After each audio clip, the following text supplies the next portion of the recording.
CMO Evolving. It is no longer a skill set role. It is 100% a mindset role. As a successful CMO in today's market, you have to be a team leader. So you have worked in beauty, fashion, and you have worked in retail. You are also working for real estate. What is common between all of them and what is different between all of them? Number one, industries keep changing.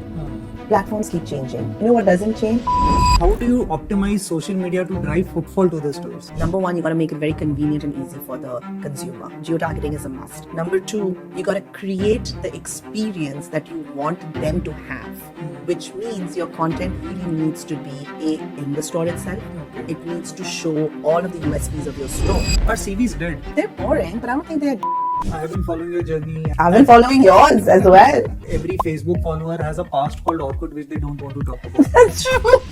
What are different types of growth campaigns you have worked on? I love a try and buy. Number one, if you are willing for your consumer to try your product without any kind of a monetary exchange, you are immediately saying, I know you're going to love my product. I was researching about your profile and went to ChatGPT and said, help me build an introduction for Sasha. And it gave that Sasha is a famous called Airtel girl. So I wanted to talk to you about what has been your connection with her and has it impacted or helped you? I'm not surprised. So welcome to the Dilse Omni talks, Sasha. I'm truly excited to have you on the show. The topic for our conversation is definitely how can social media help drive omnichannel growth. But before we start on this, I was researching about your profile and like everyone, I went to ChatGPT and said, help me build an introduction for Sasha. And it gave that Sasha is a famous called Airtel girl. So I wanted to talk to you about what has been your connection with her and has it impacted or helped you? So firstly, before I get into that, Saurabh, thank you for having me. I am so excited to be here. I think, we were colleagues and then friends, and now to see our journeys converging like this in this conversation, I think that's really cool. But yes, the Airtel girl. So I'm not surprised actually that came up when you searched for me, because that's actually how I started my social media career, I would say, or my personal foray into social media started because of this Airtel ad. So back in the day, I don't know, do you remember which year it came out? I think it's 2011 or 12, I guess. 2011, 12. I think I was probably a year or two into my marketing career at that time, and social media was just picking up. I remember, in those years, we used to try to convince our clients that you need to be on social media, you have to be on social media. Very different landscape back then. And of course, we all had our own small Instagram profiles back then. We used to use those filters, and it was really a fun time. It wasn't so polished. And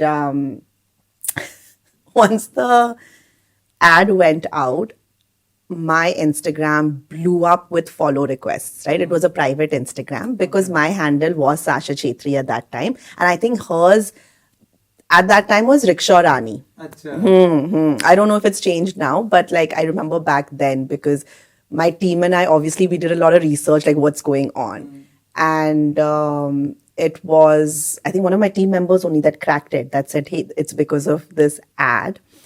And I was inundated with follow requests, and then they said, why don't you just make it public and then you won't have this problem anymore. So I made my Instagram public, and I instantly had, I don't know, thousands and thousands of followers. Okay. That's how it all started. Mostly men. It was actually mostly men. Oh my goodness, I could talk about this for ages, but that took me on a different social media journey during COVID, because while my audience really worked for me when I was in my early professional years, it was fashion, it was events, it was, a lot of high energy, high impact work. So the audience I had then was fantastic. But come COVID, and then, I'd had a baby, my daughter was super young, I was posting a lot of more personal content, I would say. I was posting about my postpartum journey, I was posting about my breastfeeding journey, I was posting about just growing up my daughter growing up and me growing up with her. I was posting about that, and I felt that it was odd to have such a skewed follower, profile, in the sense of, I think maybe almost 70-80% were men.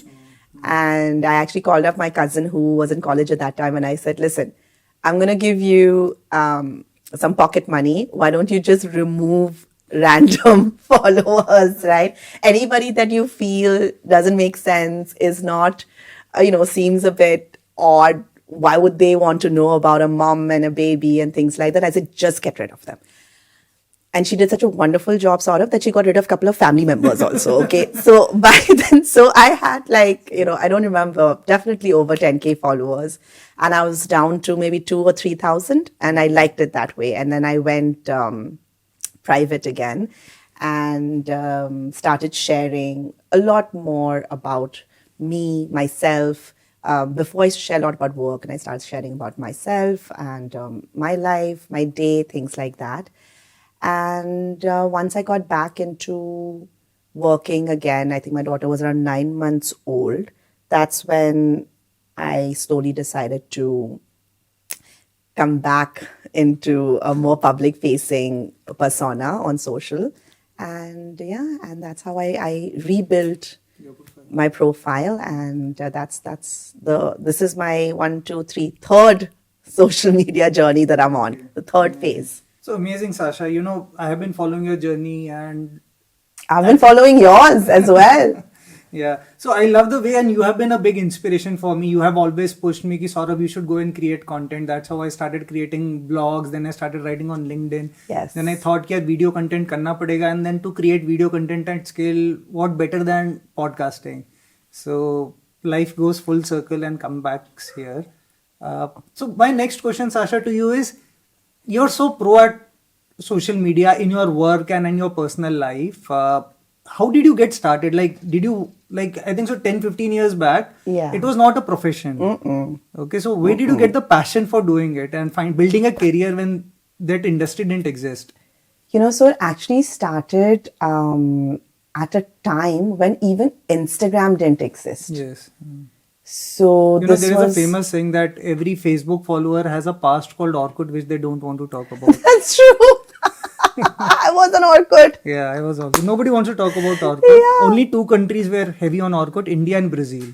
Oh, really? Okay. But that makes sense, because I think all my friends and we were all on Orkut. Yeah. So that reminds me actually about the fact that I have always been one to hop onto any of these sharing apps, right? Back in the day, we used to have MSN. Yeah. I think MSN Messenger. So problematic, but in today's landscape. But back then we didn't know better. But anyway, we had MSN. I was on MSN. I was on ICQ. I was on Orkut for till whatever that lasted. I was on Twitter, Tumblr. So, I've always been, I think the word is curious. I've just always been curious about people, connecting with people, platforms that were connecting you with other people. And so that I've always had that A, curiosity. And then B, my professional journey really started with my then founder, and he really is a mentor of mine, Arjun Sani, who was at that time leading a wonderful boutique agency called the Communication Council. They were the pioneers of luxury lifestyle, PR and marketing in this market. And he met me when I was in New York. I'd done a stint of school and work in NYC. And he met me at that time and he said, listen, Sasha, what are you doing here? India's booming. Come back to India and let's start doing social media. It's something that all of our clients need. And he was the one that really, painted the picture, showed me the vision. And I anyway wanted to come home. It had been 4 or 5 years that I'd been away. And so, yes, I think curiosity, definitely. And the second thing was just being at the right place at the right time. And the third thing was, sometimes you just have mentors, guides, maybe senior leaders along the way that really guide you and push you into things that maybe you hadn't thought of before. So I think just keeping myself open to that, and that's how my And which career place started. was your biggest learning ground? Like of your stints, like in the agency, then you were there here at Popixo and then Lenskart and now your own independent consulting which you're doing. So which was your training school? My training school, that's a great question, Saurabh, and I really want to say all of it, because without my agency days, I wouldn't have that kind of hustle that I brought to my brand days, because when I shifted to brand, there is this narrative that brand work is easier than agency work. Yeah. Because obviously with agency work, you're a single person handling 5-6 Five clients, you're constantly on the go. You are also dealing with so many multiple brand narratives at the same time. So you're kind of working and processing at a different pace. So I think that hustle really helped me when I moved brand side. I was able to create more avenues of storytelling for a singular brand because I had the experience of dealing with multiple brand narratives. And which was your first brand formally which you worked with? Blossom Culture, Aroma Magic. Wonderful brand, wonderful people. Okay. Fantastic. And then from there you went to Good Glamm. From there I went to Popexo. Popexo, okay. Yes. Again, I think so many learnings. That was my first entry into the startup world, I would say. And our founder, Priyanka Gill, phenomenal. I mean, her energy, her just sheer drive, determination, it was something that I'd never seen before. She has started a luxury jewelry brand now, I guess. Yes. Closet or something. And then Popexo was part of the Good Glamm group, or how was it? Okay. So when I joined Popexo, I think this was before COVID hit. And we were actually in the middle of organizing a wonderful women for women kind of event when this whole COVID news, early news started popping up. And I think, I really credit Priyanka for being very, very foresighted, and that she was one of the early founders and, brands to say, listen, let's stop all public events. Let's close the office down. And I remember we closed it down very early, way before any of the other offices had shut. So during COVID, what happened, I think, so it was during COVID that we did the M&A. Okay. Yes. So at that time, Good Glamm was called My Glamm. And while Popexo was going on as is, business as usual, I think at that time, business for content was booming. If you remember COVID days, everybody was online. Yeah. It was like lives, it was tutorials, webinars. Yes. So we were busy as a content platform during those days. And then we got this news that My Glamm and Popexo are coming together and then creating this, really strong ecosystem of content to commerce. So that was kind of like the first time I think the market was really hearing about this content to commerce playbook. And then I think with the momentum, as Darpan himself was also, really referenced a lot in his videos, we just kept growing and growing. And then it became Good Glamm Group because it became much bigger than just My Glamm and Popexo. Okay. And from there you then came to Lenskart. From there, yes, I came to Lenskart. Yeah. So it took me 8 months to say yes. It took me 12. It took me 12. I love that. So, and that's incredible. So tell me something, Sasha. You have worked in beauty, fashion, then you have worked in retail. Now I hear that you're also working for real estate. Yeah. So what is common between all of them and what is different between all of them? Okay, no, that's a great question, Saurabh. So I can boil it down to like 3 main points. Number one, industries keep changing. Right? The beauty industry has changed. Fashion industry has changed. Even real estate has changed so much. Platforms keep changing. You know that better than I. And, what Instagram was and what it is now, algorithms keep changing. You know what doesn't change? People. People do not change, right? And at the heart of every business, at the heart of every marketing effort, at the heart of anything that any brand does is people.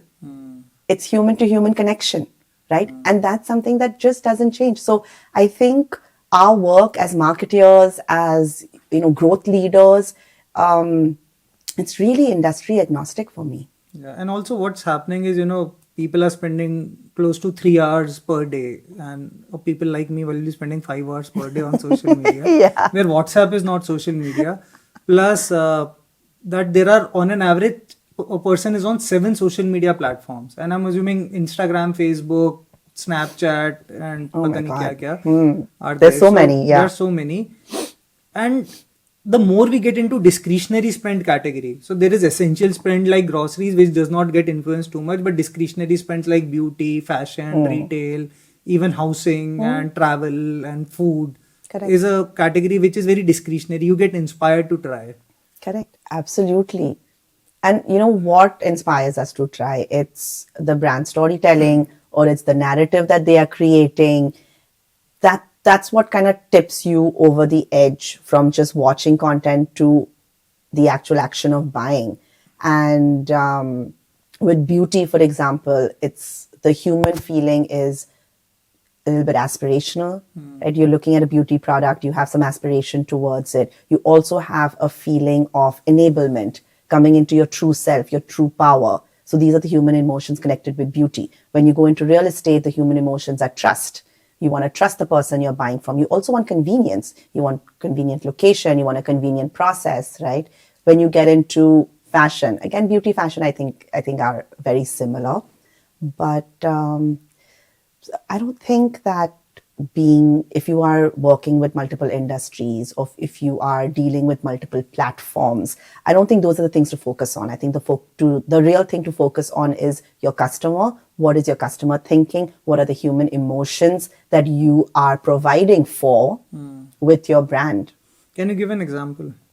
Absolutely. So one of the brands I love is Odd Giraffe, because they are a fully social first brand. And what I love about their product is anybody can buy it. It's right? which category? Stationery. Stationery, acha. Stationery. I love stationery. Yeah, see, I love stationery. Yeah. So any age group, any kind of industry that you're working with, or any kind of life stage that you're at, I think stationery is something that is universal, number one. Number two, what they do is just really nice looking products, pretty, I think there is so much noise around going deep, brands telling deep stories, go deep, be honest, be authentic. Like there's so much of that noise. It's so refreshing to just see a brand that is just cute. It's just nice. There's no deep meaning behind it. It's just something that good product, useful product, looks great. So tell me more about real estate as a category. Like beauty, we see a lot of do-it-yourself makeup kits and things which people do. Sometimes my feed was fully filled with it, and my wife was saying, "Tumhe kyun aa raha hai ye sara?" But tell me more about real estate. How is it different, and what has been your learning and unlearning maybe? Real estate actually is a very fun industry to be in right now, because it's changing rapidly. And that's because the real estate customer is changing rapidly. What used to happen was a couple of years ago, you would say, oh, the luxury, a person who's going to drop 50 crores on a villa, for example, is not going to be on social media. You have to reach them via traditional means of marketing, etc. But that's not true anymore, right? Everybody, from a person who is going to spend 500 rupees, from a person who's going to buy a company at 500 crores, is on social media, right? So right now, real estate marketing, I would say, is on this major cusp of change, where your audience is now younger, newer, more, and it's less of the billboard audience now, I would say. So it's a very exciting time to be in real estate. I think it's a very exciting time to be in marketing in real estate, because your baseline is zero for innovation. What's the content storytelling formats which work in real estate? Slow, number one. Okay. Because again, what do you mean by slow? You have to go deep, because you're trying to build trust, right? You're trying to build an environment where a person trusts you enough to drop big monies, their hard-earned money on something that you're going to give them. Sometimes it's something they can't even see because it's in development. Right? So it's a huge promise that you're making, and it's massive trust that they need to have on you. So when I say slow, I mean to say slow and deep. It needs to be, you need to create content that's easy to understand, that's at a pace for maybe even an older person to be able to consume, and that is also very deep in its clarity, narrative, and the messaging that you are sending out. And it's also something that has to be repetitive.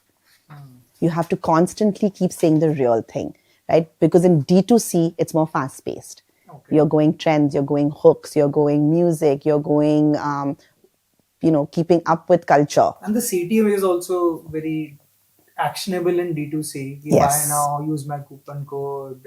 Exactly. Filling fast, ending soon. Exactly. Because in real estate, your lead time is anywhere between 3 to 6 months for a sale. Yeah. So you have to keep consistently and slowly, constantly, sharing the same message again and again. And how is it different for eyewear? Eyewear, I think, was the same kind of baseline that real estate is in right now, which is that it was seen more as almost like a utility product, something that was almost adjacent to medicine, I would say. Serious, boring, trust building, lab coat kind of marketing was what eyewear was about. But I think all of us at Lenskart had a huge role to play in changing that completely. I think eyewear is now 100% a lifestyle product. It is 100% a fashion product. And that's how it's marketed as well. It's marketed with that pace. Yeah, and I think so the biggest change was that you have multiple units per person. So one is for office, one is for evening, one is for powered contact lens, then there is power sunglass. So the LTV increases with the more fashion element you put in. And no two people have the same specs. So the number of SKUs is also very high. Absolutely. I mean, it's like shoes. Yeah. Right? I'm wearing these now, but when I go for a hike, I'll wear another. So everybody has multiple pairs of shoes. So why not multiple pairs of eyewear? And I remember we used to talk about that a lot at Lenskart. I would love to hear from you about the collections thing you used to work on. That every month, every fortnight, we used to have collections going on. That was the core at which the fashion element started building. Yes, absolutely. See, end of the day, if you're selling something, you need product to sell, right? We cannot say we are a fashion brand and then keep releasing the same product, same colorways, same styles again and again. That's just not how fashion works anymore. Especially with fast fashion and at a certain price point and things like that. That's the reality. I know there is a large school of thought, and with Gen Z, it's completely changing now to slow fashion, more fashion that is more responsible and things like that. But we're talking about the genesis. So at the genesis of how eyewear is now marketed, it was the blueprint that we were following was fast fashion. So we had to create products. Collections had to come out, new styles had to come out, new colorways, new themes. It had to be along with the culture calendar is something that we really cracked at Lenskart, I think, is pushing collections along with the culture calendar of whatever that year was, right? Whether it was festive season, whether it was holiday, whether it was back to school. So Sasha, a lot of social media today is to drive big content and drive viewership. Okay. But one of the key things what brands are looking forward is to drive new customer acquisition and discovery through social media, and then get repeat through retention marketing. Okay. One example which I can take is when Perplexity recently launched, they launched a 1 year free subscription in partnership with Airtel, and they give the pro version free. Try and use it and then repeat it across. Want to understand from you what are different types of growth campaigns which could be try and buy, or different things with some examples you have worked on, and it has been great learning for you. So, I think I'm going to take a step back and maybe for the benefit of the audience, differentiate between what we mean by an awareness campaign and a growth campaign, right? So for awareness, you're absolutely right. My success metrics would be views and just reach. Like, how many people am I really showing or showcasing my brand to? Right, and maybe engagement will be part of it to say, okay, and how many people are engaging with me versus um, how many people are engaging with this content, right?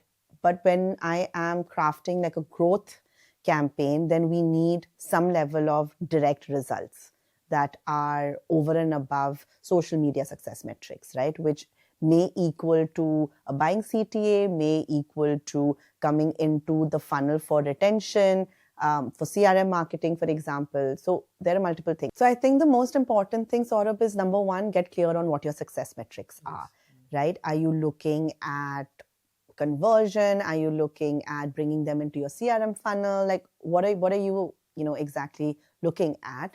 And then accordingly, there are multiple ways to craft or build a narrative or a story or something fun, right? For example, you rightly mentioned try and buy. I love a try and buy campaign. I think that's something that always works. So there are many ways to craft a thing, and I love a growth campaign, and I love a try and buy, as you rightly pointed out, because number one, if you are willing for your consumer to try your product without any kind of a monetary exchange, you are immediately saying, I know you're going to love my product. You're immediately putting in that trust, that authenticity factor, because you're like, listen, just try it.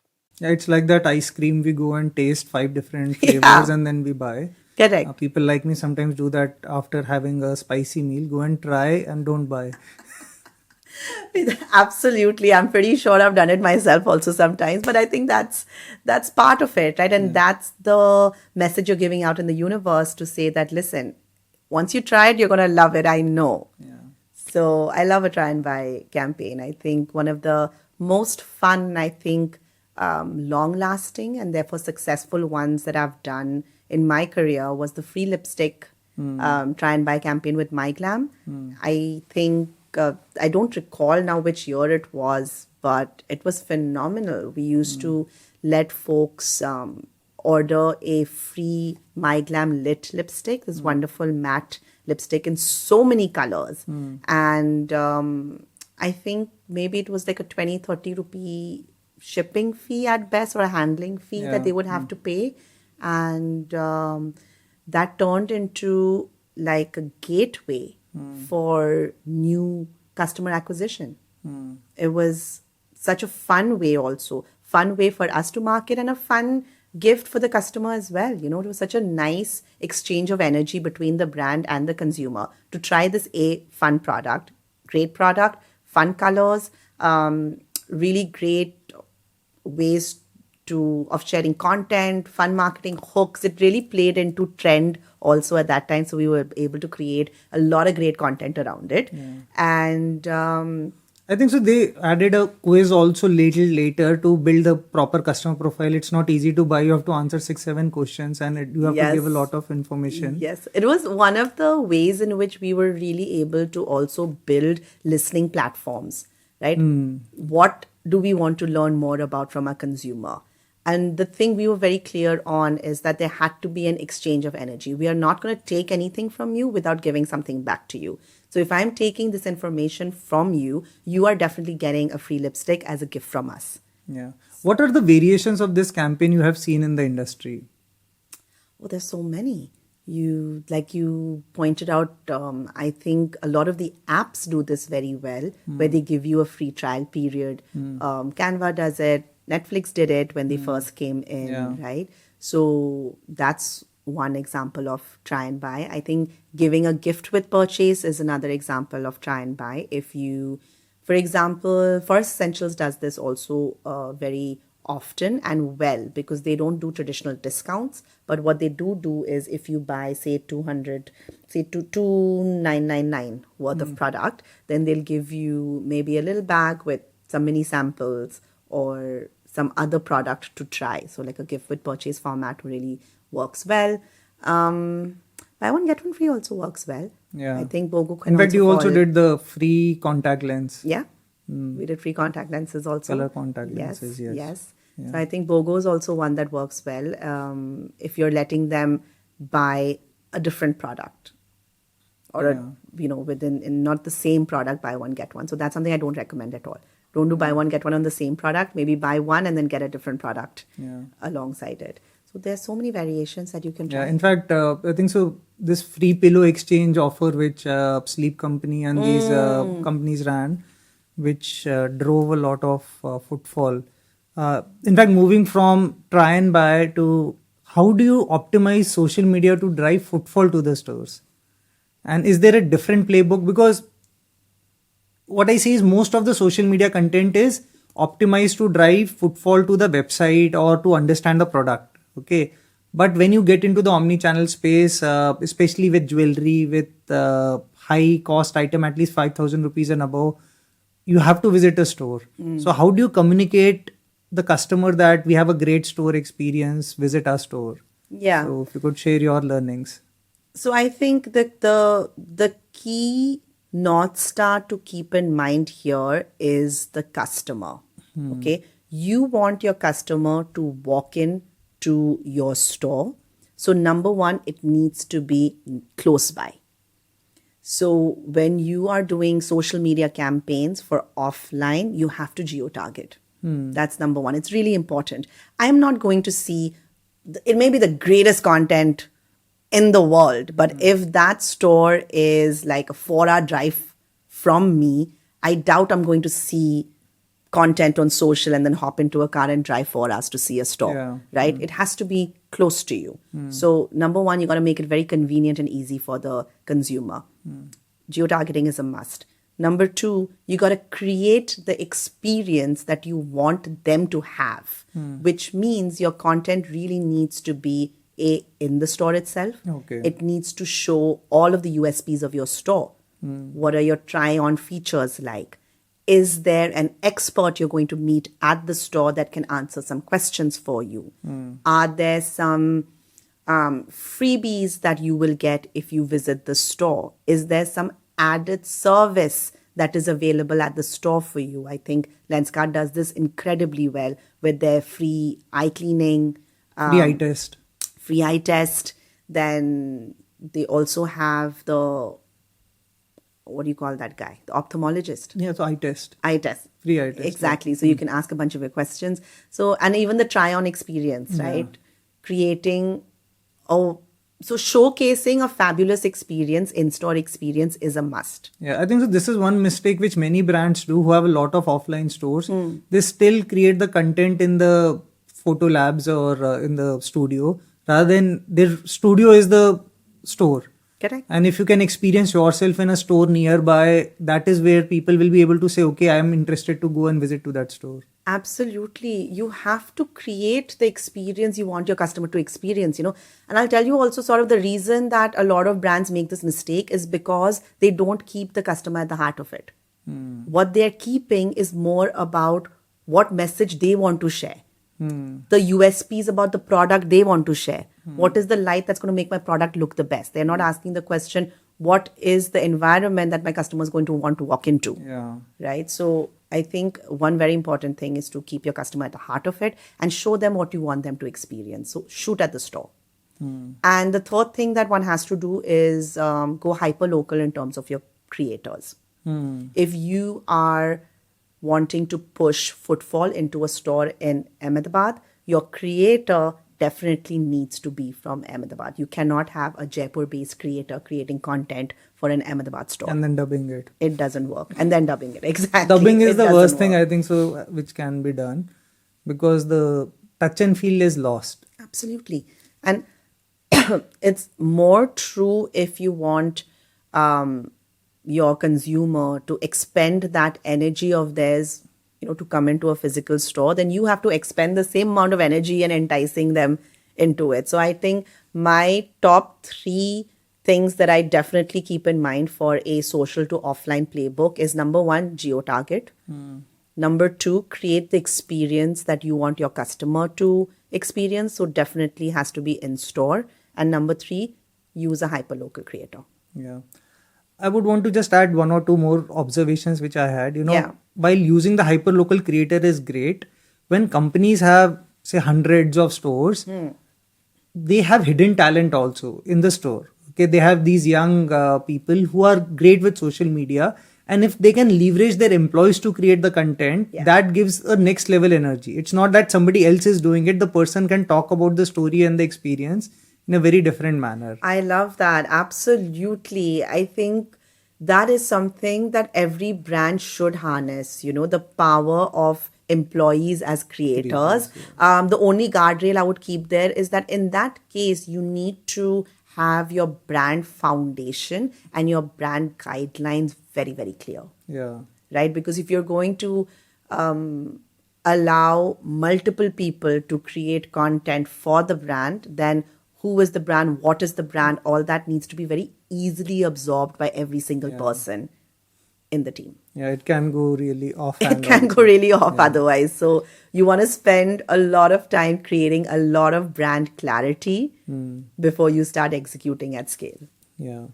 So coming on to the topic of creators, how do you see influencer marketing changing over a period of time? Okay, now there are like millions of creators in India, from micro influencers to everyday influencers to mega and macro, and then celebrities are also influencers. So how do you see this playing, and what's your learning in what should brands not do and not do when dealing at scale with creators? So number one, I think it's important to really nail what your success metrics are before you engage in an influencer campaign. Are you engaging with influencers to gain awareness? Are you engaging with influencers for conversion? Are you engaging with influencers to create conversation? Right? Why are you doing what you're doing?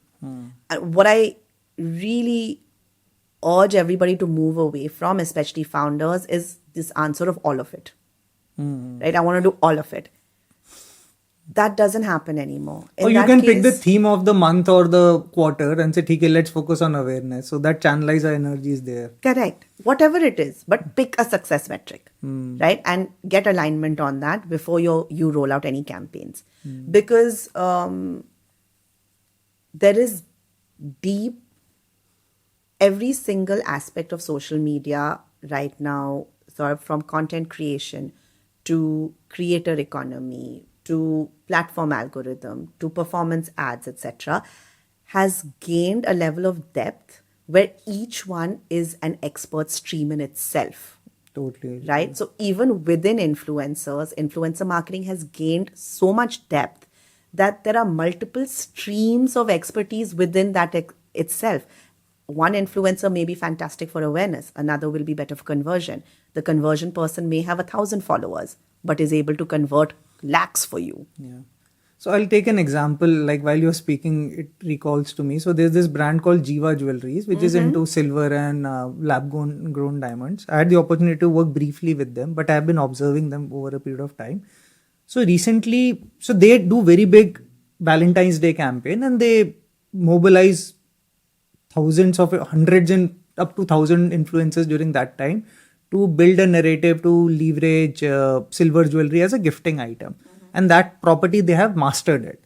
Now this year, what I observed they mastered the Rakhi season. Okay, and Rakhi with silver Rakhi. Okay, so the objective was to drive silver Rakhi as a gifting item for the girls to use it for their brothers. And that really skyrocketed. And if you just go to Google Trends and then say silver Rakhi for men, and the keyword for Jiva is like there is a big Mount Everest curve. Yeah. And coming back to the point which you said, that they have optimized it for a function that my objective is Rakhi, silver Rakhi for men. Correct. Scale it up, come back, drive huge new user acquisition and get them to repeat. Absolutely. So I think number one, get your success metrics in order, right?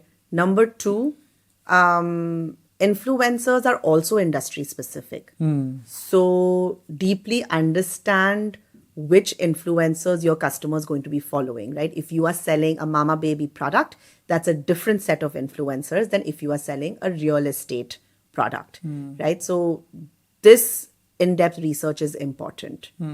You cannot be selling a luxury product via a mass influencer. It just doesn't work, right? And the third thing is let go of vanity metrics. Absolutely let go of things like follower count, etc., etc. It doesn't matter. Do you really think follower is a vanity metric? 100%. There's no doubt in my head on that anymore. As of right now, and the industry keeps changing, but as of right now, follow count is is a vanity metric. Yeah, but the sad part is that's the only metric visible to a third party. Like rest of the metrics you cannot see at an aggregate level. You cannot see views, you cannot see follower. Only metric you can see at an aggregate level at an account is followers. I am also not a big supporter of follower. But if you see Shark Tank episode, then first question is आपके follower कितने हैं? Okay, all the sharks will be asking, and from there they start digging down.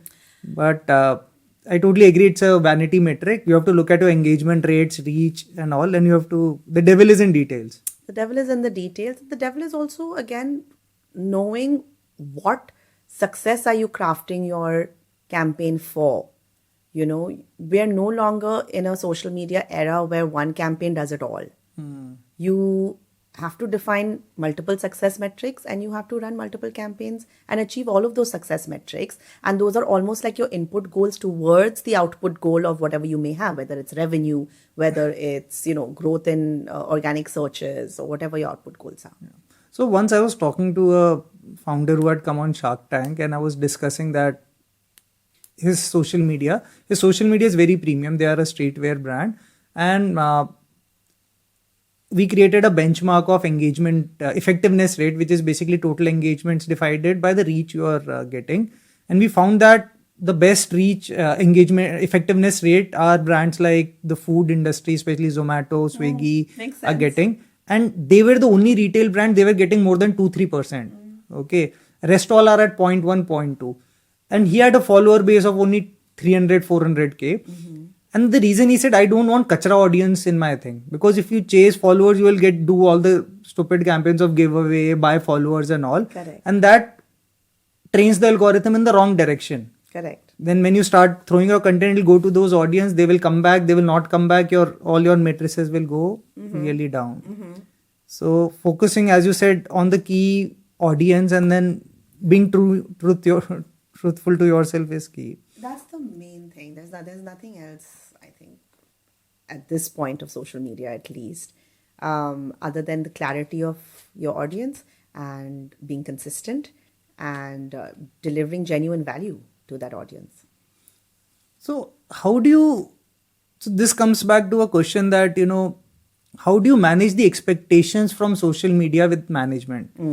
Okay, because you also deal with a lot of founders and everyone has a different understanding of social media. True. So how do you set expectation and how do you set that, okay, this is a metric we will go for or this is what we will focus on? So the thing is, Saurabh, with business leaders, they're not very interested in storytelling or the brand narrative, etc. What they are deeply interested in are the numbers. So what I do is I draw a very straight line from social media to business revenue. Okay. Right? And the couple of steps to kind of draw that straight line are, number one, awareness, right? Then number two, you got to show intent. That awareness has to lead to intent, and intent leads finally to conversion. So this straight line needs to be drawn, right? And how do we draw this straight line? We have the world of social media today is very expansive. So you don't just have few reels to draw that, right? You can showcase all of your platforms. You can show the traffic that you've generated from, say, YouTube, the traffic to website you've generated from Instagram, the traffic to website you've generated from influencer campaigns, right? So social media to D2C website traffic is a great indication of intent. Yep. And then what I would do is map timelines. So if you ran a social media campaign, say, for 2 weeks, within those 2 weeks, what did your numbers look like in D2C? So I think every single brand that has been on Shark Tank would have experienced this, Yeah. that during their Shark Tank reveal, right, when they went viral, they would definitely see a peak in their sales. So time correlation is something that is very valid. Yes. So draw a straight line from social to business revenue. Drop all your storytelling, narrative, content is doing well, not doing well, etc. Define how you've created awareness, how that led to intent via traffic as one tool, I would say. And therefore, what was the conversion? What were the sales during that time period that you ran the campaign? That's a simple way of drawing the line. The other thing I think is very important to do is showcase the conversations that you drove, right? So business leaders sometimes can lose touch with the customer because they're obviously dealing with so many operational problems. It's nice to show them what customers are saying, whether it's the good things, whether it's the bad things, So it's a nice moment for social media leaders in a room with business leaders to bring the conversation back to the customer. So you show your linear path and then you bring the conversation back to your customers via what they are saying. Okay. So if I may summarize, there is a quantitative part and there is a qualitative part. Absolutely. So qualitative part is where you bring the conversation of the comments, or you talk about what people are adding value, how they are resharing, and what's the additional narrative, which is the UGC, user generated content, which is coming out. Yes. But the quantitative part starts with awareness, which is reach, reach and followers maybe at the top. I would say reach and engagement. Engagement would be, say, middle, like you drive reach, from there you get into engagement, what people are liking, subscribing, sharing, and commenting. And then ultimately you get the traffic to the website or the stores. Correct. And then to look at the quality of traffic, you look at the conversions of that traffic. Like if Correct. you're getting an organic traffic, what's the conversion it is running at, and social traffic, what it is. Absolutely. And side metrics, like you said, is it driving, say, keywords, searches, trends? Because today the number one backlink place is social media. Yes, absolutely. So if we try to paint this picture well and educate to the management, it really helps drive that narrative. But I agree, where focus goes, energy flows. Yes. So if you focus on a metric, like let's focus on driving sales for Diwali. Let's focus on driving engagement and conversations and narratives. Let's focus on building brand awareness. So that builds, otherwise, the team is like trying to chase 5 metrics and nothing moves. That's the worst place to be, Saurabh. I think in today's market, the worst place to be is to try to do it all. You're not going to succeed. Yeah. Unless you have boatloads of money. I think so. People who are less money are able to do better social media. Yeah, that's true. Because then you don't have money, you cannot throw money onto Meta and all, you become a creator yourself. And that's where a lot of founders who have done creation themselves, they understand the power of storytelling. Yeah, I think this is such an important point, Saurabh, and it's one of the reasons why I continue to create my own content as well. I don't think that I will be able to lead a content team or a social media team or even a marketing team in today's landscape without having the, sort of, what do you call that? On hand? No, hands-on. Without having that kind of hands-on experience myself of creating my own content, editing my content, seeing what works with my audience, etc. So I think it's really important for any kind of founder, CMO, marketing leader to be a creator themselves. Everyone needs to be a creator. Absolutely. So tell me one thing, how is the role of a CMO evolving? Like, because CMOs will be 10-15 years of experience. And many people are managing money and leading teams through agencies and in-house. So do you think they also need to be doing content creation for themselves? So I don't think that every CMO must become a content creator, but I definitely think that every CMO must know enough to be able to leverage content creators, whether influencers or folks in their team. Leverage and nurture, I would say.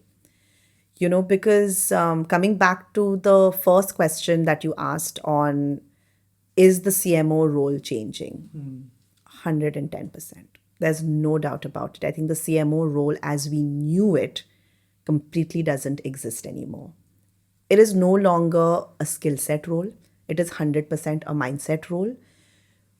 As a successful CMO in today's market, you have to be a team nurturer, right? Because what you're going to do is you're going to build a team with multiple expert capabilities, because the marketing landscape has grown to a stage where every kind of lever needs its own expert. Social media needs an expert, driving it. Growth needs an expert driving it. Ads needs an expert driving it. So all aspects of marketing now need an expert to drive it. So if you are a CMO, what you really need to work on is actually your mindset and your ability to nurture exceptional talent. Yeah. Because there's no way a single person can become an expert in everything. In the way marketing is today, right? Which is why you'll see also sort of in a lot of the newer companies, they are unbundling that CMO role. Yeah. So you've got a head of social, you've got a head of brand, you've got a head of design and things like that. But, head of growth, and they may all be rolling up either to the founder or to the business head. Yes. Right? And not to a CMO any longer. Yeah. So to be a successful CMO now, I think it's just really important to be a great leader more than anything else. Yeah. So the way I look at it is, the modern marketing is, earlier it used to be brand and distribution. Now it is content and distribution, but distribution also today, earlier it was all distribution was paid. Like you have to throw newspaper, you have to do a TV ad. Now, if you're smart enough and creator enough, you can get great organic reach just by making sure you're doing good organic content, and then pay a little bit to Google Meta to do it. Yeah. If you just try to throw money on distribution, it can be an endless loop because CPCs and everything is going crazy expensive now. Yeah. So I think yes and no. It really depends on the scale at which your brand is operating, right? I mean, if you're at a scale like Lenskart, for example, you do need to put monies in. I think the organic game would be too slow. Yeah.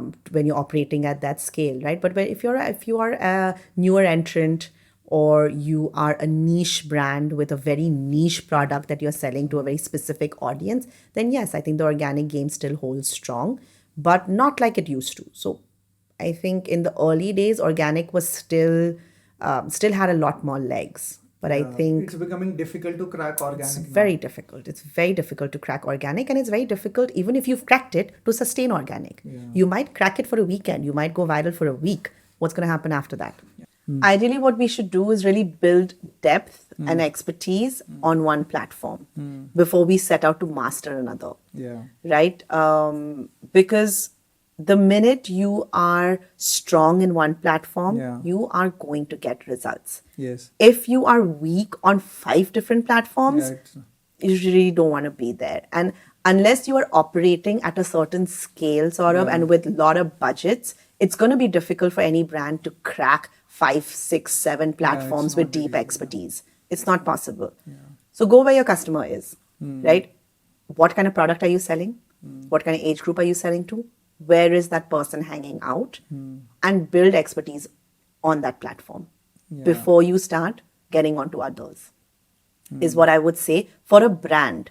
What I would say to a marketing professional is 100% you should keep trying every single new platform. You can't ignore any new platform, because you are providing a different service than what the brand is providing to their customer, right? You are providing expertise. So as a marketing professional, you should definitely be trying all of the platforms that get launched. You never know. And I remember, when Threads launched about 3 years ago, everyone jumped on it. Threads, I don't know whether you'll call it success or not, but every brand went on Threads. They tried Threads, and I don't know. I'm not using it. I don't have the app, but it was the Twitter answer to from Meta. I think Threads was more of a business call from Meta's end, or like it was a kind of business product decision that they made, because rightly, as you said, it's their answer to Twitter, and Twitter was embroiled in a lot of negativity at one point, if you remember, as a platform. And so maybe they felt a similar product with a more positive connotation would work really well. So it's an added product offering for Meta. But as a marketer, do I think Thread is a platform that is worth me investing in the Indian market at this point of time? I don't think so. Things may change, but not right now. And what about Snapchat? Snapchat, I think, is very relevant. It's very relevant for a certain section of audience. Yeah. It's very relevant for a younger audience. It is something that genuinely builds community if you are able to crack it. Yeah. So one thing as a individual I'm experimenting is on the Meta AI platform. So like Sora, Meta AI also has a app where you can create videos, AI videos, and it has its own feed. Okay. So as a creator, so it's like an Instagram for AI creators. Correct, yes. So what I'm trying to do, and what is interesting about it, you see a AI video and you see the prompt under it. You copy the prompt, put it, change your things and start putting it. I love that. So past 10 days, I have been creating one video every day and putting on it, and it has been interesting. There are a lot of people there, and whatever video starts working, you take it to the pure Instagram thing. See, but Saurabh, I love this about you. You are an early adopter. You've always been. I know everything new comes in that you definitely try it. And number two, you don't just do like a surface trial. No, you really go deep into it. So tell me some like AI tools that you're using these days. So AI tools. So for the podcasting, I'm using a lot of AI tools. Okay. So because I'll tell you. Thumbnails. Okay, to create images, the best thing I loved is Nano Banana. So you put a image or a thumbnail, tell him give me 5 podcast style thumbnails, and it'll give you very interesting ones coming in. It'll change the background from this color to violet to blue to this. They'll change the piece. So create the first version in Canva and then change it in Nano Banana. That's one thing which I really loved. Oh, that's awesome. I'm going to try that. Okay. So for thumbnails, if you want that, the second is if you want to create reels from long form. So I'm loving Opus Clips. Okay, you throw a video in it, it'll create 30 videos for you, create thumbnails from Nano Banana, join it and do it. Awesome. I hope you guys are taking notes.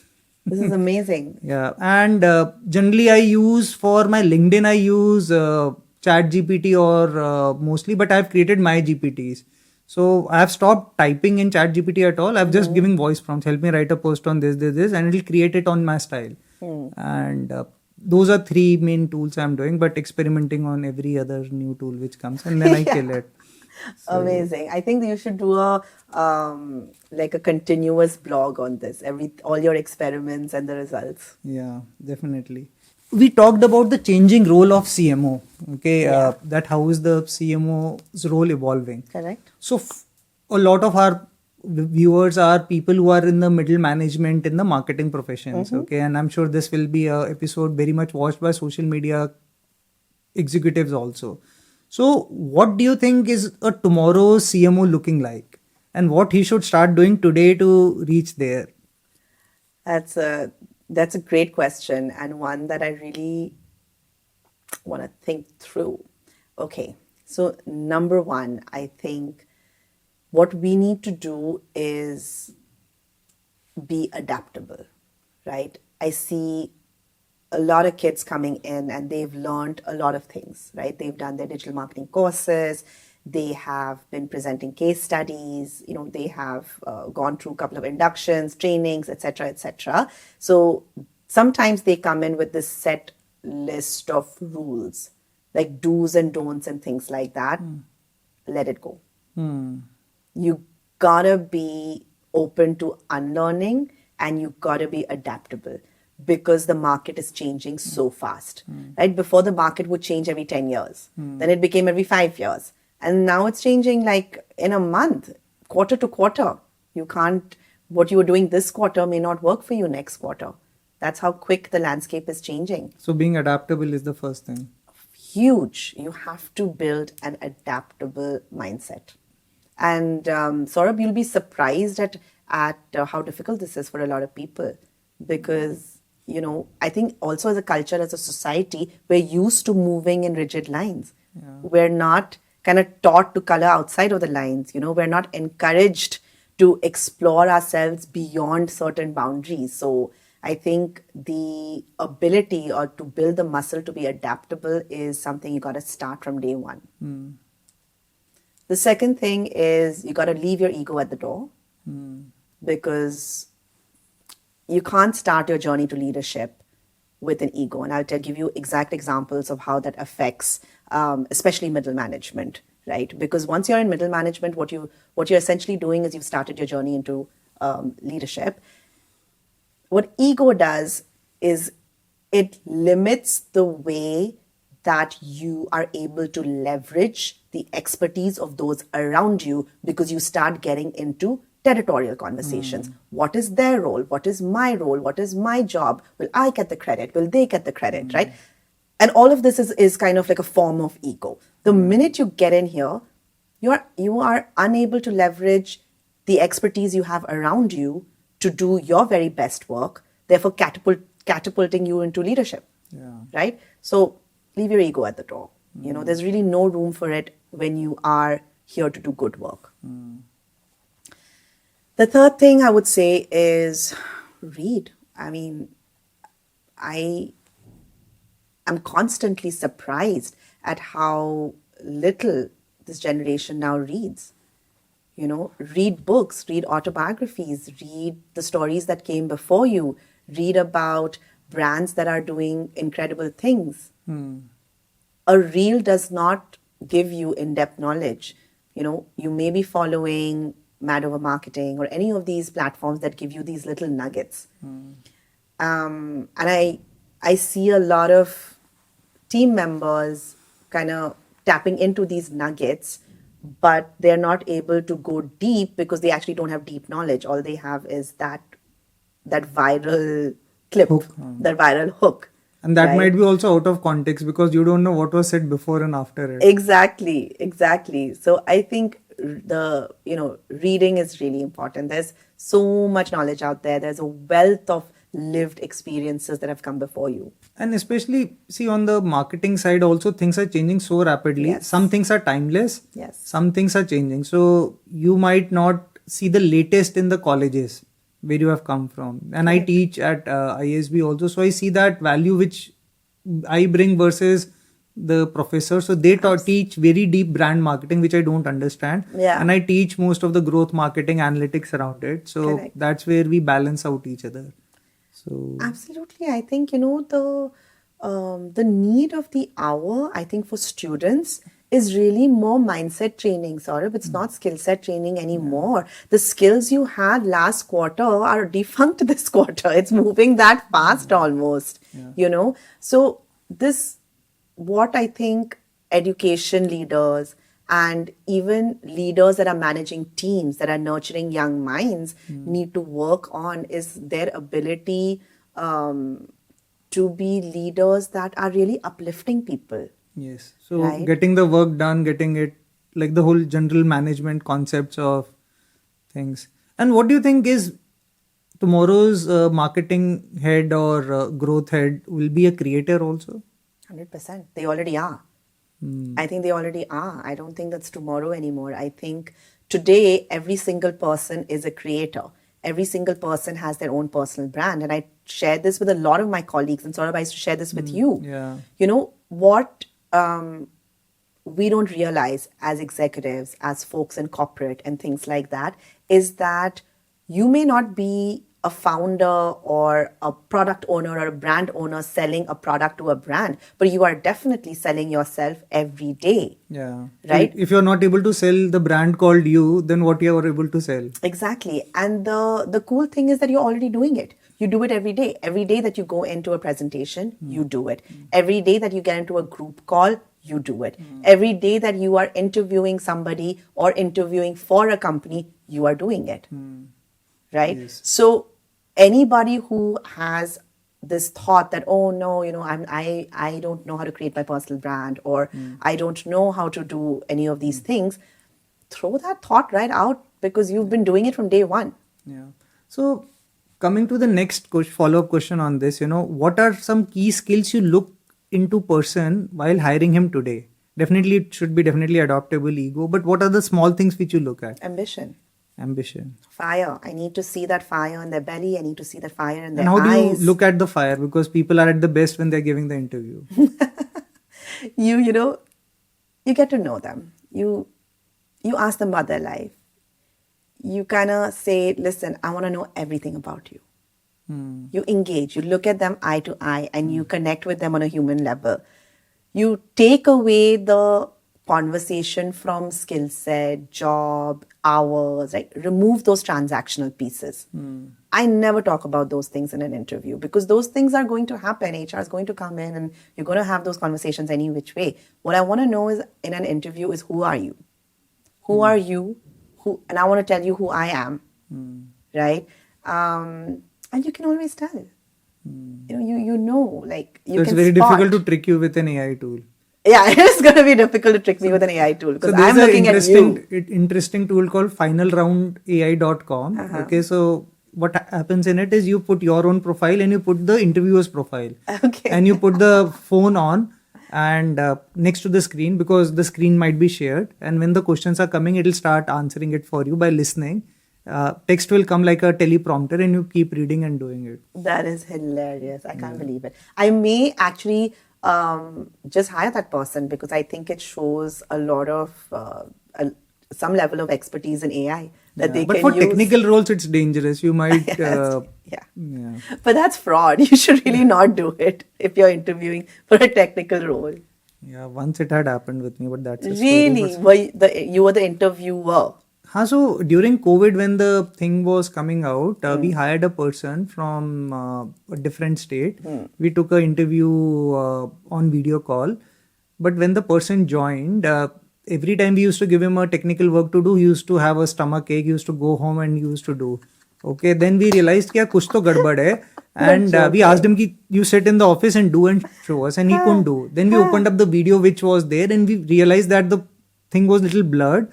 The video was little blur and it was not the same person who joined. Yeah. So there was a full racket who was helping people to get interviewed. So then after that I realized I will meet the person in person and do it. I'll not hire a person remotely.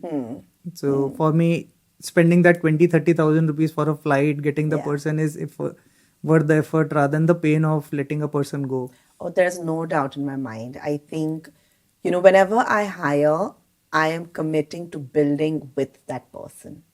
So you really need to have that connect, that kind of energy exchange. And in-person works best for that. Are CVs dead? No, I don't think so. Or boring? They're boring, but I don't think they're dead because there are still a lot of levels that the person would go through before I interview them, for example, right? And their CV is very important in that. So what do you look at the CV first? At this point, I have a lot of teams look at the CV for me already. So my expectation is that by the time they have gotten into a conversation with me, they already have the requisite skill sets. So before you meet a person, do you visit their social media handles? No, I do not. I do not. I will do it if I think this person is worth kind of going into the next level of interviews, or if the person is someone that I'm feeling very positive towards, then I definitely will check them out. But largely, I don't. So my style is, when I see the CV, I go to LinkedIn and then I start looking at the profile because in LinkedIn, at least you can stuff in 20 pages of information and it's very structured. Every CV is a new piece of art. At the end, it'll have so much of things. There are 20 formats and it's very difficult to read. In LinkedIn, you can see, okay, what is he talking about? Where is he liking? What are the recommendations he has got? What is the experience he has put in? What is the picture? So there is a lot of social proofing already done. Yeah, and what I've seen, it had happened with me also once that I was trying to hire a person for machine learning Java development. And the guy had written Java development on the CV, but on the website, on LinkedIn, it was Java web developer. Then I realized he was actually a Java web developer posing to be a Java machine learning person. So CVs can be customized to the audience, but LinkedIn profile cannot be. Yeah. No, that's true. And that's so funny, Saurabh, because my style is the absolute opposite. If I connect with the person, then I go into maybe their CV or their LinkedIn profile and things like that. But usually I will first have that one-on-one chat. So I'm more into the LinkedIn and But all. you are an analytical guy, Yeah. so it makes sense. Yeah. So I know social media can be very stressful. Yeah. Okay. And I've seen It's you in various always on. situations, always on, working on multiple content. And what we didn't talk about is the issues which get created on social media due to some narrative of customer issue or customer experience. So, how do you deal all of this pressure? And you're always so cool managing this whole hustle, managing the founder, managing the content calendar, working with the team, getting things out. हो जाएगा सब कर लेंगे परेशान मत हो. How do you keep yourself so cool? I stay grounded in who I am in my life. Work is just a one part of it and one aspect of it. I don't think that my end all and be all is work. Yes, I have chosen a high pressure career. I have chosen to be in a high pressure environment, especially because I think my last few roles have all been with startups and things like that. So for me, pressure is just a part of the job.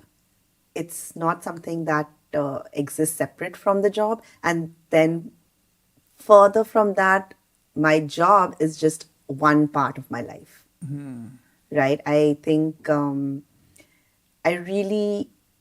very intentional about creating my life in a well-rounded way where all aspects of my life are important to me and none of them can kind of take over the other. So I think what keeps me sane, what keeps me going, what keeps me able to reassure my team, my founders, whoever is part of the circle that I'm working with, is because I'm very grounded in the reality that this is just a part of what we do. There's a lot more to you, there's a lot more to me, there's a lot more to all of our team members. I've seen you in many situations where you have cooled down the situation, get people to relax. Are you a spiritual person? I am very spiritual, yes. I am spiritual. I would even say I'm religious.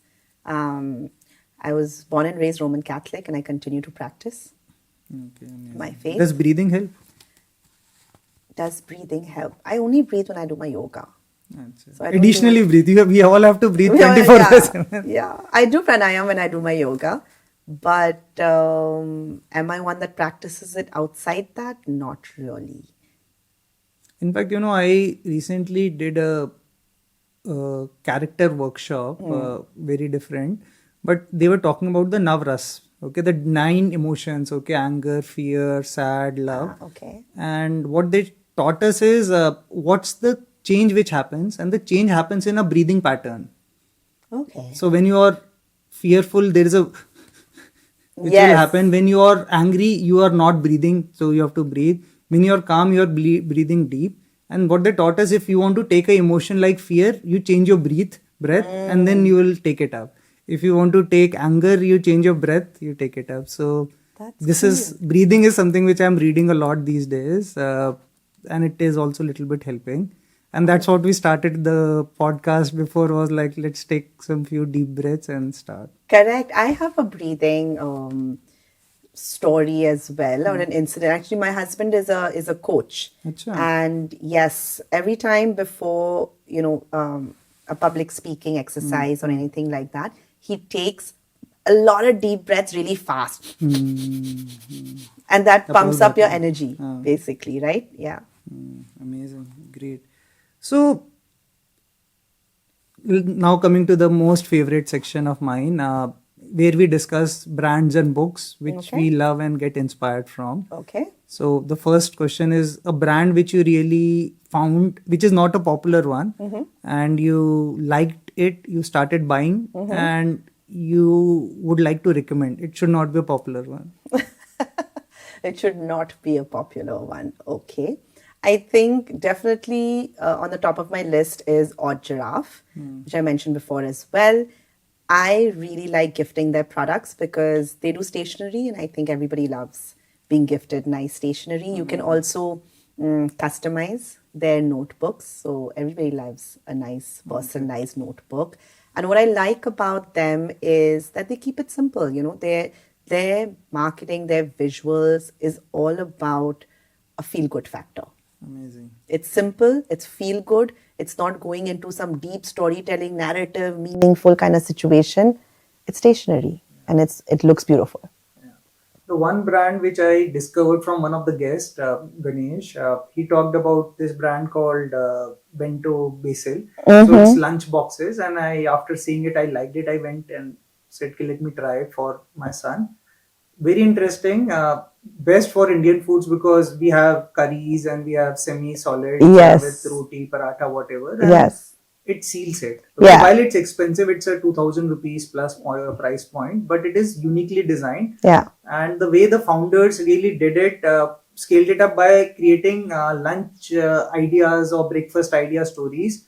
And in the middle, sometimes the books used to fall. So I bought it one for my son and he loved it. Then we brought another 2 for gifting it to one of the birthdays, and loved the product, craft, and the storytelling. And that's how I think so brand should be built as we go more niche.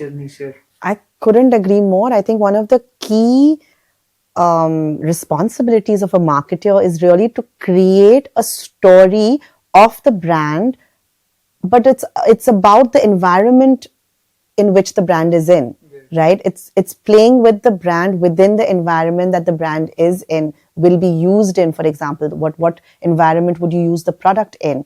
What kind of pain point would that product fulfill or solve for the customer? And you showcase those scenarios because you have to tell a story within what you want your customer to experience. Yeah, amazing. The next question I have for you is a book which has inspired you lately or you keep going back to it. Okay, that's easy. I think as a marketer, it's definitely Harry Potter. And that's because, yep. And that's because I think the number one North Star for every marketer should be people. It should be the customer, right? And I think it should be that fun factor also that you got to create.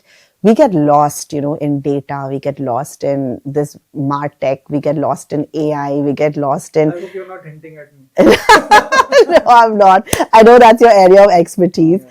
And it's very, very important to create structured campaigns, but it's also very easy to tip over onto that side where we're only constantly looking at numbers. Yeah. And then what you'll end up doing is scratching your head and being like, listen, I made all the right moves. Why didn't it work?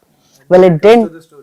It didn't work because you forgot that what you are doing is actually talking to another human being, right? And I love Harry Potter for that because it's got magic. It's got all the possibilities that magic brings.